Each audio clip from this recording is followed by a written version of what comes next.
intelligence gathering activity. The first part of the investigation focuses on Israelis who say they are art students from the University of Jerusalem and Bezalel Academy. They repeatedly made contact with U.S. government personnel, the report says, by saying they wanted to sell cheap art or handiwork. Documents say they, quote, targeted and penetrated military bases, the DEA, FBI, and dozens of other government facilities, and even secret offices and unlisted private homes of law enforcement and intelligence personnel. The majority of those questioned, quote, stated they served in military intelligence, electronic surveillance intercept, and/or explosive ordnance units. Another part of the investigation has resulted in the detention and arrests of dozens of Israelis at American mall kiosks, where they've been selling toys called Puzzle Car and Zoomcopter.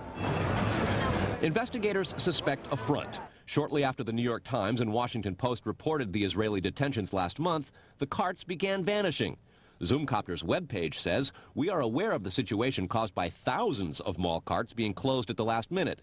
This in no way reflects the quality of the toy or its saleability. The problem lies in the operator's business policies." Why would Israelis spy in and on the U.S.?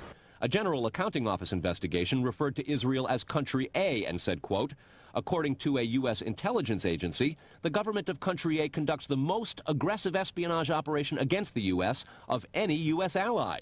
A defense intelligence report said Israel has a voracious appetite for information and, quote, the Israelis are motivated by strong survival instincts which dictate every facet of their political and economic policies. It aggressively collects military and industrial technology, and the U.S. is a high priority target.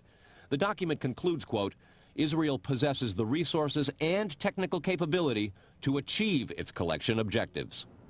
A spokesman for the the Israeli embassy here in Washington issued a categorical denial, saying any suggestion that Israelis are spying in or on the U.S. is, quote, simply not true. There are other things to consider, and in the days ahead, we will take a look at the U.S. phone system and law enforcement's methods for wiretaps, and an investigation into the possibility that both have been compromised.